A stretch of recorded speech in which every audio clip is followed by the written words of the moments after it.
Redites-moi l'histoire, redites-moi l'histoire, redites-moi l'histoire de l'amour de Jésus. Redites-moi l'histoire de l'amour de Jésus. Parlez-moi de sa gloire qui promit aux élus. J'ai besoin qu'on m'instruise car je suis ignorant. À Christ qu'on me conduise comme un petit enfant. Redites-moi l'histoire, redites-moi l'histoire, redites-moi l'histoire. Le chrétien donc, qui attend ses prophéties, ses messages, ses enseignements, il doit faire l'effort de rétablir ses fondements. On dit, si les fondements du juste, c'est renversé, qu'est-ce qu'il doit faire? Il est rétabli.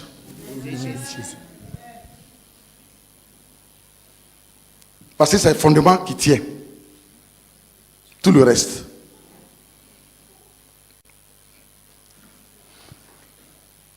Parce que s'il ne rétablit pas les fondements qui sont renversés dans sa vie, qui sait que ses parents ont été des sorciers, des idolâtres, des adorateurs d'eau, des reptiles, des adorateurs des morts, des cimetières.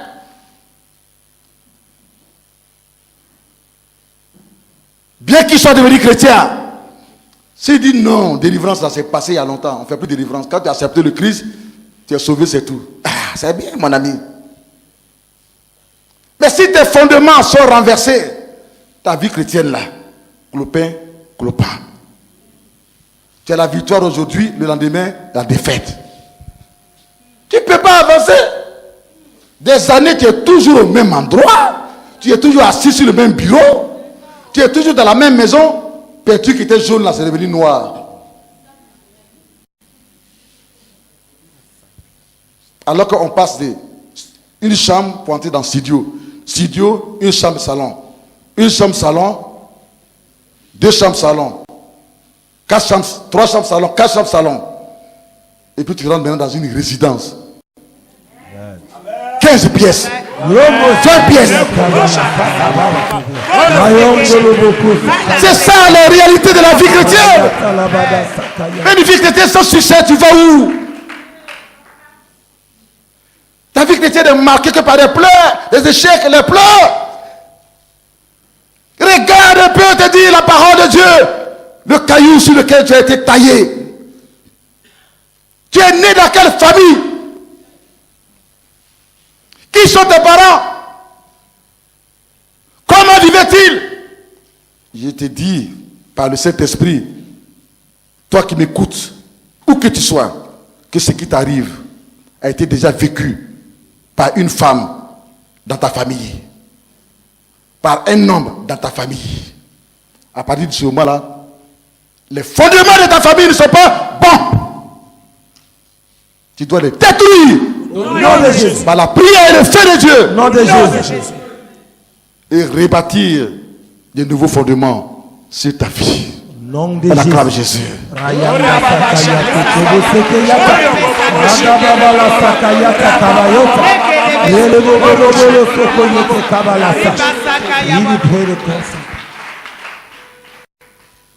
Je vois ce matin, par l'Esprit de Dieu, parmi vous, des chrétiens, des chrétiennes qui sont tombés, qui ont chuté.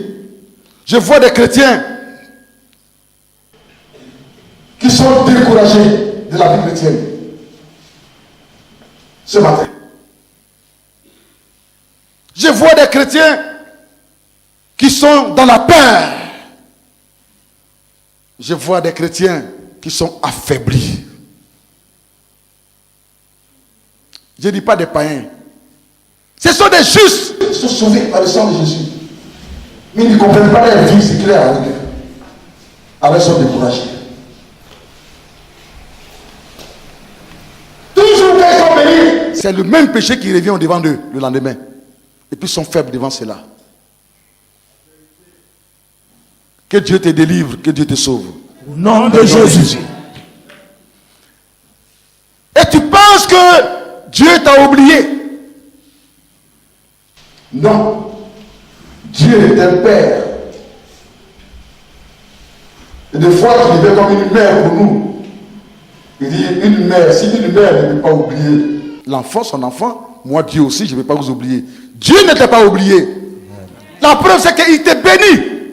Mais tu perds le lendemain, la semaine qui suit, un mois qui suit, tu perds ta bénédiction. Tu t'es marié il y a 3 mois, mais le 4e mois, tu n'as plus la paix. Tu penses au divorce. Il y a une idole qui parle contre toi. Quand Dieu nous bénit, sa bénédiction n'est suivie d'aucun chagrin. C'est pour que nous puissions la garder. Qu'est-ce qui t'arrive? Tu as déjà divorcé plusieurs fois. Tu t'es déjà séparé de plusieurs hommes, de plusieurs femmes, plusieurs fois. Qu'est-ce qui t'arrive? Qu'est-ce qui parle contre toi? Pourtant, tu connais la loi de Dieu. Actuellement, tu es en position de faiblesse, tu es découragé et tu ne vas plus à l'église, tu dis que Dieu, il t'a oublié. Non! Dieu ne t'a pas oublié. Ce qui t'arrive est l'œuvre d'une idole qui est derrière le mauvais fondement de ta maison, qui parle contre toi, qui agit contre toi, qui te combat tout simplement. Ça te combat à quel moment? Quand tu es tranquille, le démon ne te combat pas. Mais quand tu gagnes quelque chose par la prière, alors il fera tout pour t'arracher cela. Et tu es toujours découragé.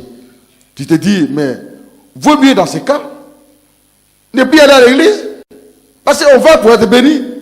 Mais quand moi je m'en vais, que je reçois la bénédiction, c'est là que tout se casse entre ma femme et moi. C'est là que tout se casse entre mon patron et moi. Le jour que je m'entends bien avec ma femme, arrivé au travail, mon patron m'insulte. Mais qu'est-ce qui se passe?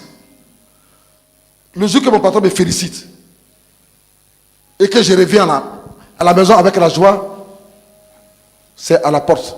Quand ma femme ouvre la porte là, c'est injure en même temps. Et je n'ai même pas le temps de lui partager la bonne nouvelle. Tout se gâte. Mais qu'est-ce qui se passe? Moi, ma vie là, c'est comment? Ce fondement qui parle contre toi ce matin va prendre feu!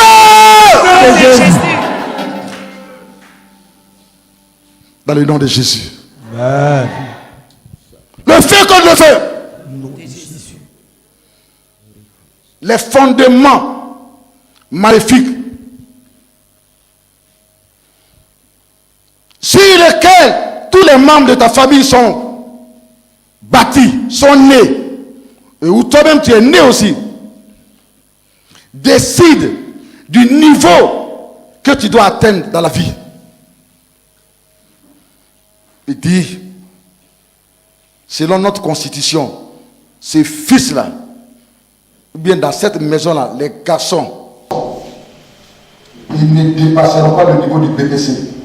Dans notre famille, là, il ne va pas avoir bachelier.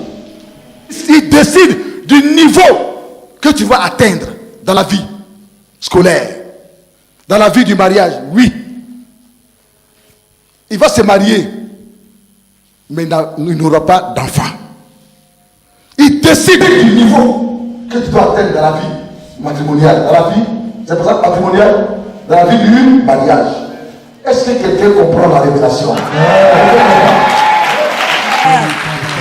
C'est eux qui décident cela. Toi tu es chrétien, tu pries, tu jeûnes, tu fais tout. Mais au lieu de regarder la pierre où tu as été taillé dans ta naissance, tu ne regardes pas cela. Si tu es né dans une eau, une rivière, qui sont partis te demander dans l'eau, ils sont allés, les femmes sont parties, ta maman. Oui, on arrive à faire la femme, nous allons réfléchir, Dieu va venir pour que tu prier, pour t'adorer, on va la faire porter foufou. J'ai du riz. Les démons des autres là, ils mangent beaucoup foufou, ils mangent du riz. Et puis tu prends l'eau là, tu viens à la maison avec ça. Et maman, elle tombe vraiment enceinte. Tu es quitté où? Tu es quitté où? C'est un mauvais fondement. Tu dois détruire le terre. Fais des investigations. Identifier là où tu viens. Reçois la délivrance. Reçois la délivrance. Reçois la... Non de Jésus.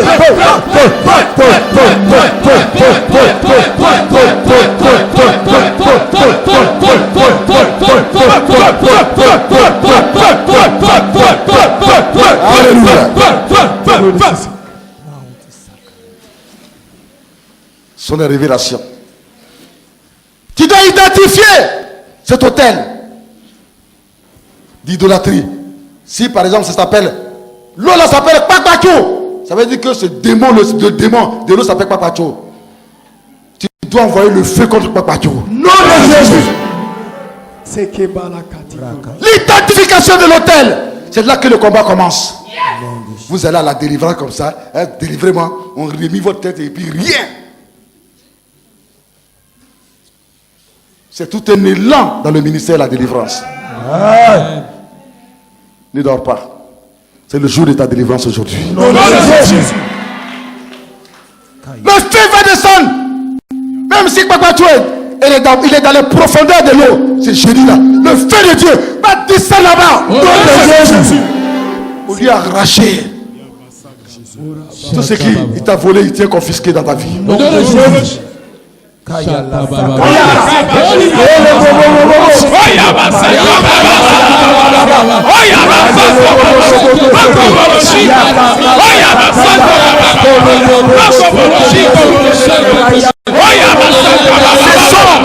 Les démons, les génies que ta mère, ton père, ils ont adoré, pour lesquels ta maison a été bâtie et toi tu es né sur un mauvais fondement d'idolâtrie, de sorcellerie, de masques, des montagnes, adorateurs des montagnes, adorateurs des cailloux, adorateurs des serpents, des dragons, des poissons. Toi qui écoutes, si tu es concerné, tu reçois le feu de la délivrance. Jésus te délivre.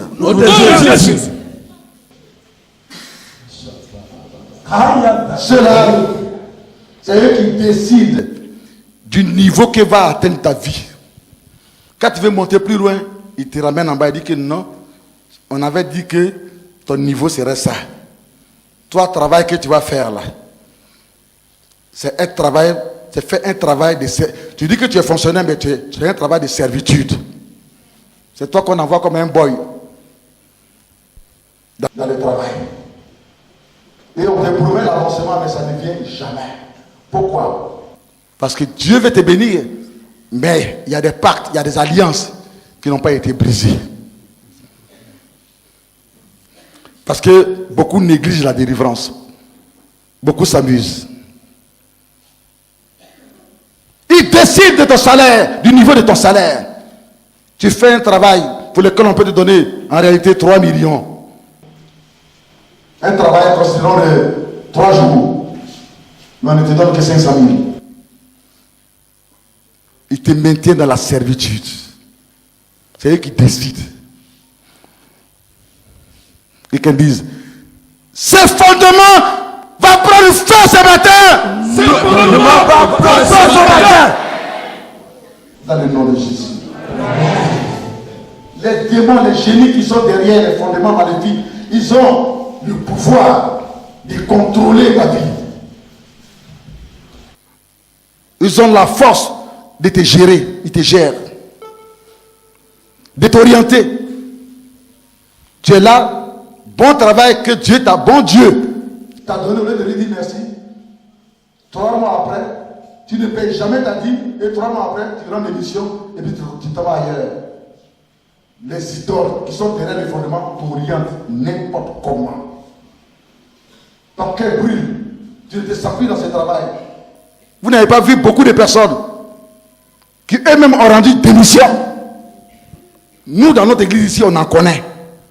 Pourtant, ces personnes-là, quand elles priaient, le toit tremblait. Nous, dans notre église ici, on en connaît.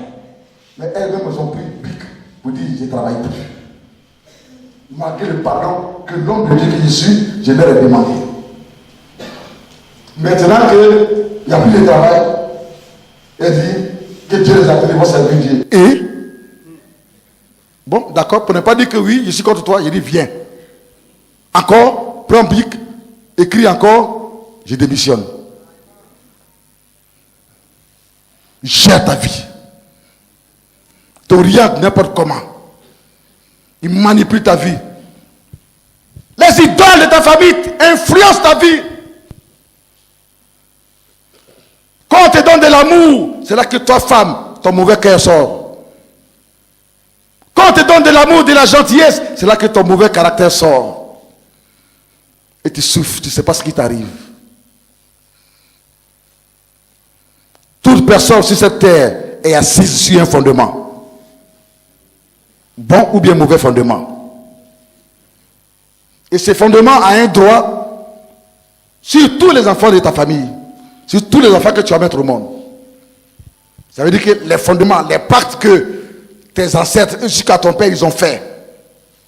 Et puis ils t'ont mis au monde, automatiquement, ces idoles, ces génies ont un pouvoir, un droit sur toi, l'enfant.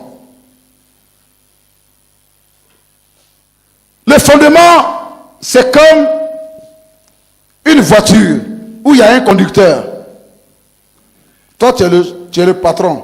Tu es derrière la voiture et puis le conducteur. Mais ce n'est pas toi qui lui dis où tu veux aller. C'est le conducteur qui te transporte n'importe où. Tu viens d'être béni au lieu de rester tranquille pour manger tes 10 francs que Dieu t'a donné. Quand tu prends ça net, maquis. Quand tu prends ça net, boîte de nuit. Qui te conduit? Qui est en train de t'orienter? Il y a un conducteur. Le fondement parle contre toi.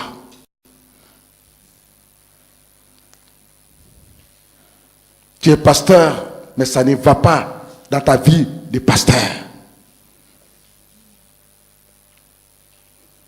Tu as commencé déjà 3 églises qui sont cassées. Et en ce moment, si je te vois dans un découragement, il y a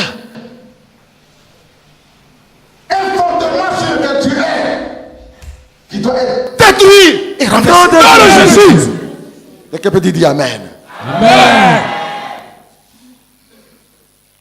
Le fondement est comme un chauffeur, un conducteur, un transporteur. C'est pas toi qui lui dis où tu veux aller. Non. Mais là où tu ne veux pas aller, lui il te transporte là-bas. Et puis ta vie ressemble à une vie de vagabond. Vagabond. Tu es ici aujourd'hui. Demain tu es là-bas. Vagabond, vagabond. À une vie de voleur, prostituée. Prostituée que tu fais. Est-ce que, honnêtement, toi tu as envie de faire ça? Pour lequel tu vois là, est-ce que honnêtement, toi où tu es là, tu as envie de faire ça? Vagabond, c'est promener à tout moment de ville en ville, de village en village. Même si tes parents sont nombreux, mais tes parents ne remplissent pas toute la Côte d'Ivoire. Pour dire que tu vas les visiter dans toute la Côte d'Ivoire. Cette vie de vagabondage mendiant que tu es. Tu dis que tu es chrétien. Tu mendis seulement pour venir à l'église. Il faut qu'on paie tes transports. Pour repartir, on paie ton transport. Pour manger, on paie ta nourriture. Mais cette vie-là, est-ce que toi-même là, tu l'aimes? Non. Il est temps de regarder dans le rétroviseur. Si quel fondement tu es né, et puis quand tu es béni, dans votre famille, la bénédiction ne dure jamais. Qui conduit ta vie? Ce n'est pas toi seul. Tu as peut-être ton frère, ta soeur, et un autre parent. Sa vie était comme cela aussi. Sa vie est comme cela aussi. Ils me disent, aujourd'hui, au nom du Seigneur Jésus, je détruirai ce fondement. On acclame le Seigneur.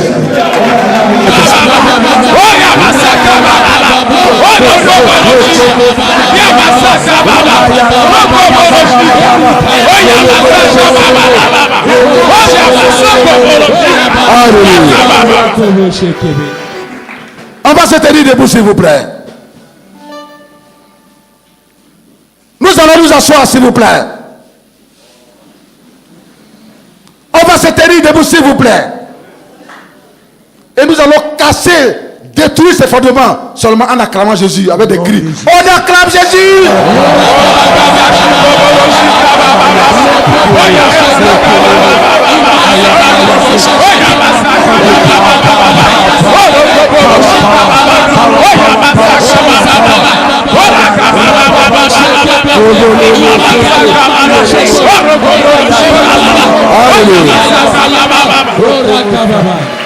Nom de Jésus. Si ce matin tu apprends quelque chose, acclame le Seigneur.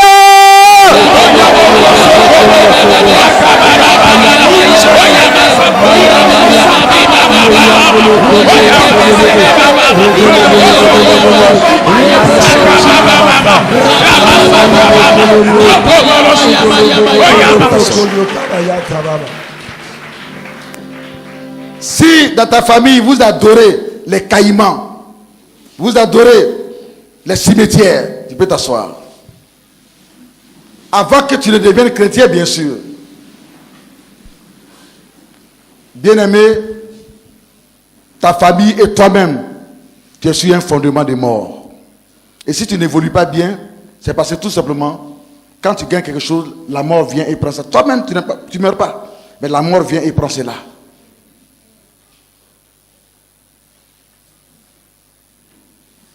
La mort vient et prend tout cela. Il y a une ombre de mort qui couvre les bénédictions que tu reçois. Et puis tu deviens lourd. Et toi-même tu es mort. Tu prends le micro, tu es mort. Tu dis que tu es un pasteur. Tu ne peux même pas libérer le feu. Quand tu prends le micro, tu libères seulement la mort spirituelle, la lourdeur dans l'église. Les morts marchent avec toi. Les morts. Dans la tradition, on dit les gens qui sont morts. Mais ce n'est pas les gens qui sont morts qui te suivent. Hein. Ce sont les génies, les démons, qui prennent la forme de ces gens. Tu le sais. Tu les vois. Même ils te visitent même le samedi avant de venir à l'église. Alors comment ton église va devenir? Pourquoi vous cachez les choses? Pourquoi? Quand tu mets le diable à nu, bien aimé, à 70%, tu es parti pour avoir ta délivrance. Nom de Jésus. Tu dois mettre le diable à nu dans ta vie. Il y a des expériences que tu vis. Bien que tu pries bien, bien que tu prêches bien, tu opères des miracles, mais il y a des expériences que tu vis la nuit, dans ton sommeil et dans ta vie de tous les jours, pour lesquelles tu es toujours découragé, triste et abattu quand tu te réveilles. Tu continues de parler avec les morts, de manger avec les morts. Tu continues quand on te poursuit. Toi, au lieu de dire au nom de Jésus, tu tombes dans, toi, tu tombes dans l'eau. Bien, tu plonges dans l'eau. Et tu dis que oui, Dieu m'a sauvé. Quel Dieu qui t'a sauvé là?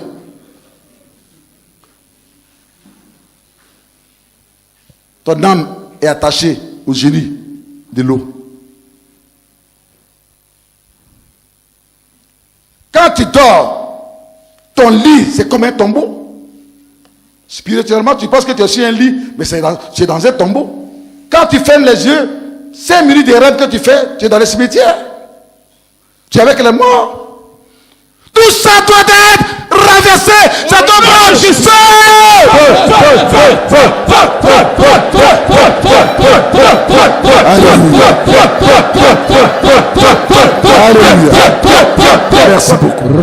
Merci beaucoup. Est-ce que quelqu'un me suit ce matin? On acclame le Saint-Esprit.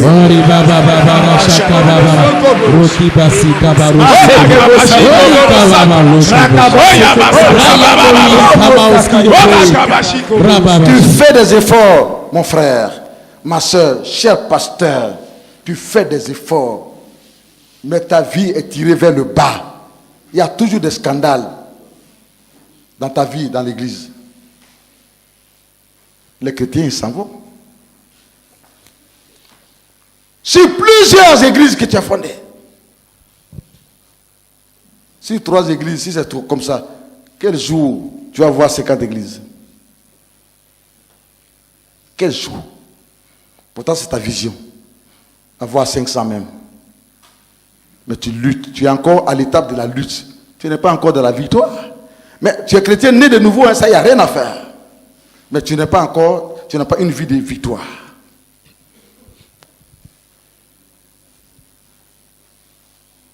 Tu as une vie de coupé décalé. Une vie de coq à l'âne. Ne nous blaguons pas ici. Tu n'es pas encore dans la victoire. Mais tu peux avoir la victoire. Tu sais ce qu'on appelle la victoire? Tu sais ce qu'on appelle la victoire? Où tout répond à ton souhait par la grâce de Dieu. Tu sais ce qu'on appelle la victoire? Prends ton destin à main. Fais des investigations. Découvre le mal. Identifie l'idole et l'autel. Va voir l'homme de Dieu. Et dis-lui que le nom de l'endroit où mes parents faisaient le sacrifice s'appelle Pakpakyo. En étant ici dans le bureau, dans le bureau de délivrance de l'homme de Dieu.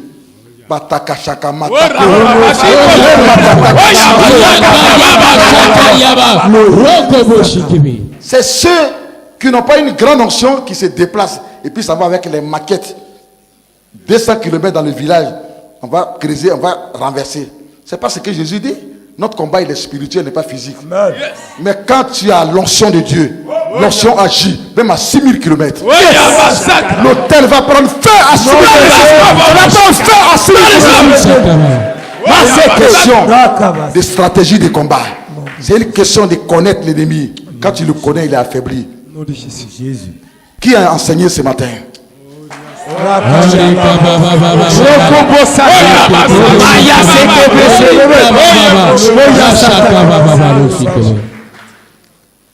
Alléluia. Amen. Je peux vous dire, venez, et puis j'ai remis vos têtes. J'ai dit, mais pasteur, remuez les têtes. On remue les têtes. Feu, sortez, sortez. Quand vous allez partir, c'est la même chose. La cure d'âme, l'enseignement, c'est la plus grande délivrance. Amen. Celui qui est d'accord avec moi, acclame le Seigneur.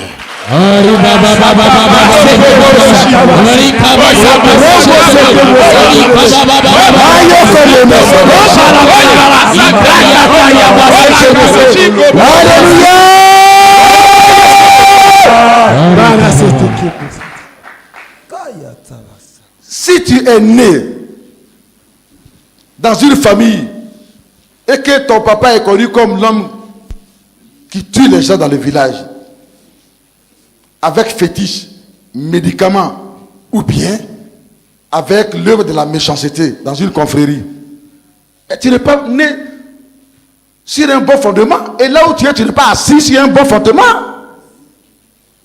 bien que tu sois devenu chrétien.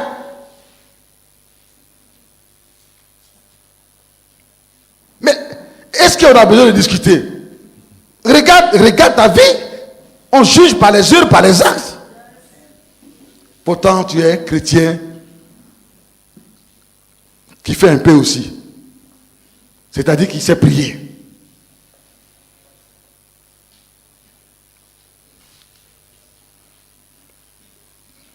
Si tes parents aiment beaucoup aller sur les féticheurs, et que dans ton enfance, ils t'ont pris, et sont allés dans féticheurs avec toi, mais le démon qui est derrière le féticheur, en même temps qu'il donne la bénédiction à ta maman pour toi, mais aussi le démon, pendant que tu es petite déjà, si tu es femme, il te marie, il te prend pour sa femme. Si tu es un garçon, le démon te prend pour comment ça s'appelle? Son mari. Parce que le démon là, il se change en femme ou comme en garçon. C'est pour ça qu'il y a des maris de nuit et il y a des femmes de nuit. C'est autant de choses.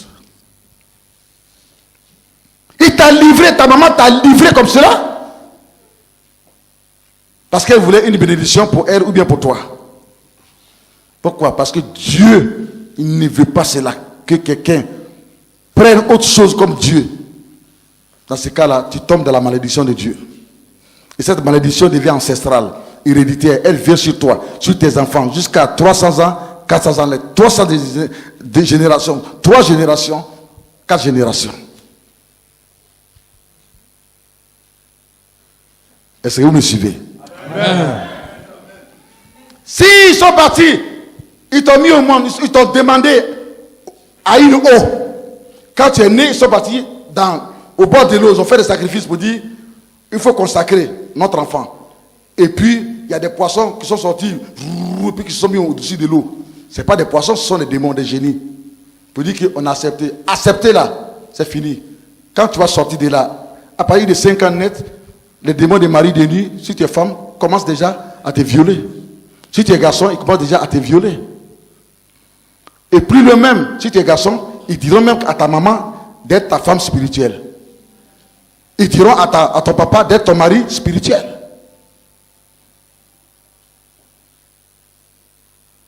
Mais toi, quand tu dors, tu vois un homme, il est voilé. Tu ne vois jamais son visage. Et quand c'est comme ça, là, très souvent, là, c'est ton père, c'est ton oncle, c'est ton grand frère. Il se voile. Demande à Dieu. Fais seulement 7 jours de jeûne à eau. Avant que les 7 jours se terminent, Dieu va te montrer le visage de cette personne qui te viole la nuit. Et le mariage spirituel sera brisé. Au nom de Jésus. Ah bon, toi, tu as mari de nuit, mari spirituel. Tu as mariage spirituel. Et puis tu cherches à te marier. Mais comment tu peux entrer dans un mariage? Si tu ne fais pas attention avant d'entrer dans le mariage, ce démon va te tuer ou bien va tuer l'homme que tu veux marier. C'est pas une affaire, c'est pas une blague. Maintenant, si la grâce de Dieu est sur toi, que tu es un homme ou une femme qui prie beaucoup, bon, mais tu entreras dans le mariage. Mais tu entres dans un mariage physique pendant que tu es déjà dans un mariage spirituel. Donc, avant que toi tu ne partes avec ton vrai mari sur le lit, il y a déjà le mari spirituel, le démon qui est sur le lit caillardement. Donc, tu te couches entre 2 maris. Là, s'il est là, ce jour-là, par là va venir entre le vrai mari, le mari physique et toi. Et dans les 3 minutes qui suivent, il suffit que vos 2 pieds se touchent. Pourquoi? Tu es trop pressé, hein? Ça veut dire quoi ça? Ah, je suis trop pressé. Mais ça veut dire quoi ça, madame? Ça va devenir palable. Je ne suis pas n'importe qui, hein? Tu ne vas pas ramasser, hein? Doucement, hein? Respecte-moi, hein? C'est quoi ça? Ouh. Pourtant, vous êtes rentré dans la chambre avec la joie. Mais quelqu'un est sur le lit. Et puis il libère le feu dans le cœur de madame. Il libère le feu dans le cœur de l'homme. Il met le feu sur les paroles. Mais ce feu va prendre feu ce matin au nom de Jésus. Et pour ceux qui ne reconnaissent pas, qui sont dans l'ignorance, ils vont faire palabre entre eux. Et le couple qui était parti bien dans le foyer, au lit, ça va terminer par le monsieur, il regarde le mur et la femme regarde l'armoire. Ils se donnent dos jusqu'au matin. Mais quand tu vas leur demander qu'est-ce qui s'est passé, si la femme est véridique, elle dira que quelqu'un m'a visité et il est venu, il m'a violé. Si l'homme est véridique, il dira que une femme m'a visité et elle est venue, il m'a violé. Je vois quelqu'un qui vit cette situation. Voilà les bras qui s'élèvent. Quelqu'un qui vit cette situation. On acclame le Seigneur!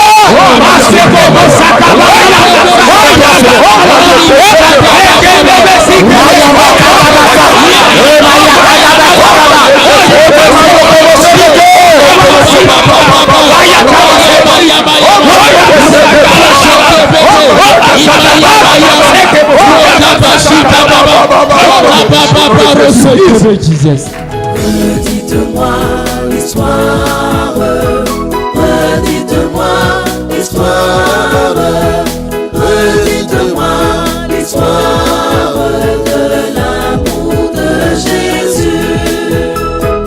Redites-moi l'histoire de l'amour de Jésus. Parlez-moi de sa gloire qui promit aux élus. J'ai besoin qu'on m'instruise, car je suis ignorant. À Christ qu'on me conduise,